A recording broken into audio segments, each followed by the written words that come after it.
kesalahan pertama mereka ketinggi pembayaran apa namanya retribusi.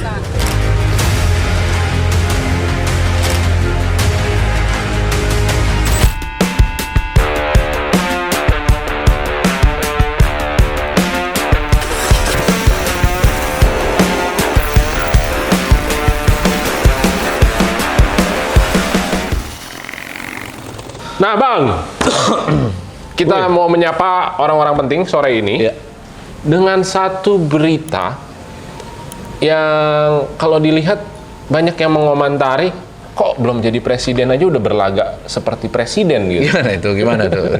Coba. Jadi ada Pak Ganjar, katanya dalam agendanya sebagai capres dari PDIP, terus ada kunjungan nih ke Pasar Anyar kalau nggak salah di Jakarta Utara. Terus di situ dia mendengarkanlah keluh kesah dari masyarakat gitu. Terus tiba-tiba langsung tuh diteleponlah Pak Heru Budi. Dan sayangnya waktu dia mau menyampaikan keluh kesahnya masyarakat ke Pak Heru Budi, dijawabnya, maaf Mas, saya lagi kondangan. ya mungkin memang si Heru Budi aja lagi kondangan. Iya. Gitu. Tapi begini ya, kalau apakah boleh gitu? Ya, apa sih sebenarnya yang mau diharapkan dari seorang Ganjar ketika dia menelpon itu untuk menanggapi keluh kesahnya? Iya. Untuk menanggapi keluh kesah dari masyarakat. Gitu. Sementara kalau keluh kesah orang lain, kalau nggak ada Pak Ganjar yang datang, bagaimana cara menyampaikannya ke Heru Budi? Oke. Apakah harus tunggu Pak Ganjar datang dulu, baru bisa menghubungi Heru Budi? Lalu kita mendengar bahwa ternyata Heru Budi lagi kondangan lagi, kan begitu. Maka kalau menurut gua, apa yang dilakukan oleh Ganjar di sana itu justru menjatuhkan marwahnya saja, menjatuhkan marwah dari seorang Ganjar Pranowo, gitu ya, bahwa kayaknya apa yang dia lakukan itu tidak nampol gitu. Beda sama Pak Jokowi, karena Pak Jokowi melakukan itu pada saat dia sudah menjadi presiden. Iya. Setelah menjadi presiden lalu dia selalu telepon, lalu pasti diangkat. Karena memang presiden yang melakukan itu. Berarti benar dong dibilang ini belum jadi presiden udah berlagak presiden nih. Dia kan pengen mencoba untuk memenuhi aspirasi rakyat dengan cara dia menelpon dan sebagainya. Kata Adian Apitupulu, ya sah-sah aja seorang Ganjar Pranowo menelpon Heru Budi gitu, karena kan dia punya channel. Nah, kalau lu katakan bahwa Adian Apitupulu mengatakan sah-sah saja, lalu bagaimana Pak tanggapan gua soal Adian Apitupulu? Ya gua juga akan mengatakan bahwa sah-sah saja Adian Apitupulu membela kadernya kan. Kan itu aja. Sama-sama PDIP. Sama-sama PDIP. Jadi itu sering dilakukan ya sama partai. Dia mau ngomong apa aja, gue nggak peduli lah. Yang pasti kalau kita bicara soal Ganjar lakukan itu ya bagus, dia mencoba untuk menyampaikan aspirasi. Tapi kan dari situ aja kita sudah melihat bahwa ada satu sinyal yang mungkin masuk ke kepalanya Heru Budi itu bahwa ngapain sih nelfon gua? Gue lagi kondangan begini, kan begitu. Dia menyudahi pembicaraan itu dengan dia lebih mementingkan kondangan daripada seorang Ganjar Pranowo. Ada satu sinyal bahwa seorang kepala daerah jangan dicampuri urusan politis. Ketika seseorang ingin melakukan capres, karena jabatan gua memang jabatan politis, tapi ini adalah urusan gua selama gua menjadi kepala daerah. Lu mau capres di sana, lu urusan sendiri, jangan pakai gua untuk kendaraan politik lo, kepentingan lu kan. Itu yang sebenarnya yang ingin disampaikan oleh Heru Budi. Ya menurut gua bagus, dia mencoba untuk berusaha netral. Ya kita tunggu sampai Prabowo melakukan hal yang serupa, kita lihat apakah nanti Heru Budi akan menanggapi dengan baik ya kan? Bisa jadi ditanggapi dengan baik juga gitu kan. Tapi kalau melihat jejaknya Pak Heru Budi sendiri, terkadang tanggapan-tanggapannya itu agak nyeleneh gitu ya Bang? Nyeleneh kan mungkin dari pandangan netizen ya, tapi kan kita nggak tahu ya apa dia sampaikan bahwa dia kondangan, ya lucu juga, bagus sih sebenarnya. Ya kalau gua jadi Heru Budi juga gua akan lakukan hal yang serupa sih. Iya. Nah, apakah di bayangannya Pak Ganjar waktu menelpon tuh akan langsung seperti, oh ya Pak, siap Pak, baik Pak, Ya. akan benar.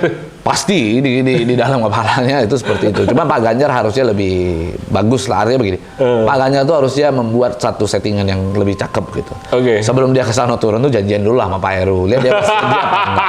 Jangan sampai ulah tiba-tiba dia lagi telepon, tiba-tiba langsung dikituin kan agak kocak juga kan. Iya, Harusnya iya. Pak Ganjar tuh sebelum dia turun tuh dia telepon dulu Heru Budi. Nanti tak telepon ya. Nanti kalau setelah tak telepon sampean jawabnya begini. Gitu. Harusnya dia lakukan begitu. Tapi kan dia tidak melakukan. Dia menganggap bahwa dirinya sudah besar dan cukup besar ketika dia menelpon seseorang akan ditanggapi dengan baik. Tapi pada faktanya ternyata tanggapannya berbeda kan begitu.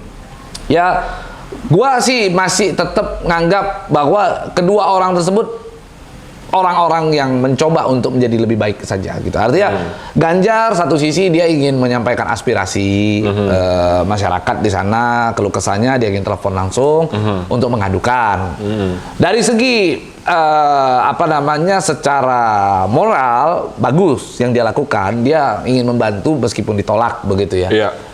Tapi dari segi calon kepresidenan, ya tidak baik juga ketika dia menghubungi seorang kepala daerah, dia menggunakan senjatanya, wewenangnya kepala daerah tersebut untuk berpolitik, untuk bagaimana mensosialisasikan dirinya akan mencapreskan diri dia kan begitu. Iya. Kecuali itu berada di Jawa Tengah.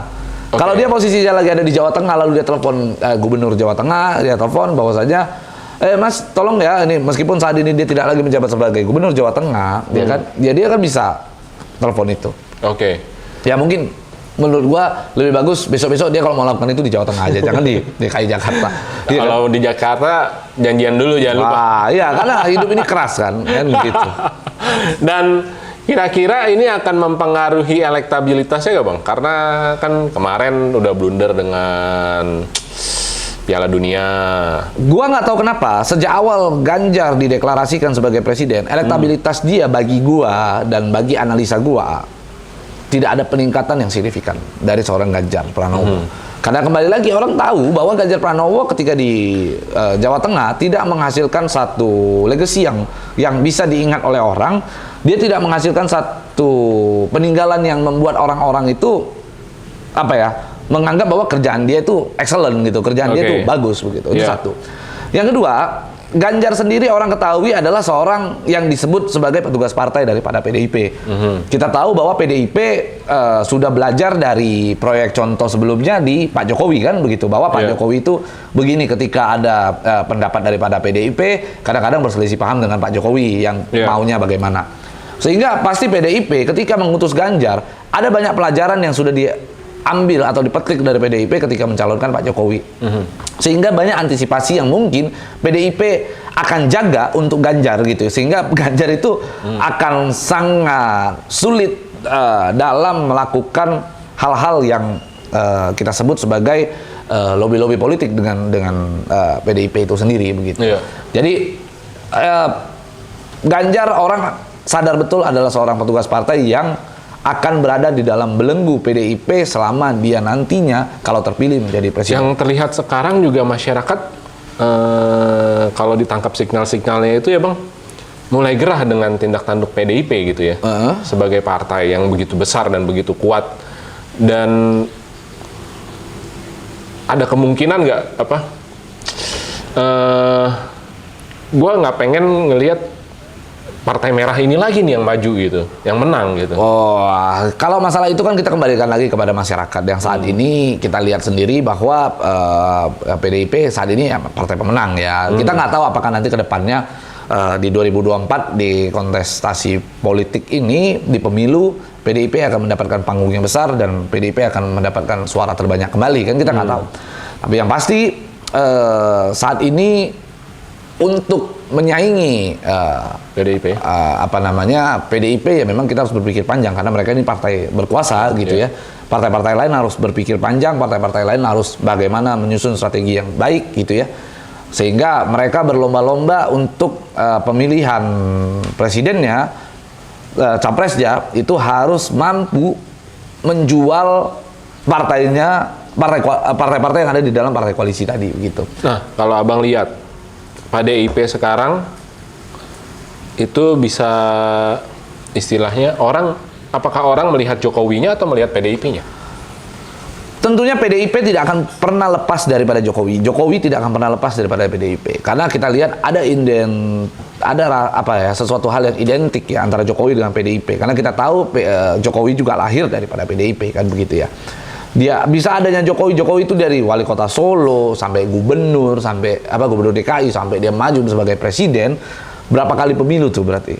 Itu berhasil diusung oleh PDIP. Bahkan anak, menantu itu juga PDIP yang mainkan kan begitu, yang menangkan dia begitu. Sehingga Jokowi tidak akan bisa luput daripada PDIP itu sendiri begitu. Dan kita tahu bahwa PDIP ya tanpa Jokowi ya tetap PDIP akan berdiri. Karena PDIP itu sosok yang dipandang di sana adalah Megawati. Sehingga Megawati ya kita tahu dia adalah tokoh politik wanita yang cukup baik ya dalam berpolitik. Strategi dia bagus, dia mampu beroposisi selama 10 tahun. Waktu zamannya Pak SBY tiba-tiba dia membalikkan keadaan setelah 10 tahun itu menurut gua adalah wanita tangguh yang cukup luar biasa gitu ya. Jadi artinya PDIP tanpa Pak Jokowi sendiri dia akan berjalan dengan baik begitu. Oke. Berarti seandainya nih Bang, waktu itu Gibran nggak masuk melalui PDIP, ya, apakah Gibran akan tetap menjadi wali kota? Ya, menurut gua masalah jadi apa enggak ya bisa jadi tetap jadi wali kota karena sosoknya Gibran dikenal sebagai anaknya Presiden Jokowi gitu ya. Tapi ya bisa jadi juga karena ada PDIP, karena PDIP basis masanya di Solo itu cukup besar begitu. Sehingga kita tidak bisa melepas itu begitu. Artinya ya PDIP tetap menjadi partai yang menurut gua tangguh, yang cukup baik dalam bermanuver politik selama ini di Indonesia. PDIP juga telah mengukir banyak sejarah di Indonesia sehingga menurut gua PDIP ya PDIP, Jokowi ya Jokowi gitu. Jokowi bagian daripada PDIP. Jokowi saling terkait dan tidak akan pernah dipisahkan gitu, apalagi zaman sekarang. PDIP hari ini bisa menjadi pemenang juga karena adanya Jokowi. Kayak begitu. Kita nggak bisa pungkiri itu bukan karena serta-merta hanya adanya PDIP, Megawati dan Puan Maharani memenangkan PDIP gitu ya. Tapi ada nama Jokowi yang membantu mengangkat suara untuk PDIP sehingga PDIP menjadi partai pemenang pada saat itu. Ya kita lihat kalau seandainya tanpa Jokowi dengan adanya Ganjar mampu nggak PDIP untuk bertahan di periode berikutnya? Seru juga ya. Gitu. Kita lihat apakah Bapak Ganjar Pranowo dengan pengusungnya PDIP di tahun 2024 nanti bisa mantap maju menjadi presiden gitu ya. Ya, kita lihat aja. Seru juga. Oke, terima kasih orang-orang penting. Sampai jumpa di ngobrol penting selanjutnya. Thank you Bang Pablo. Yuk.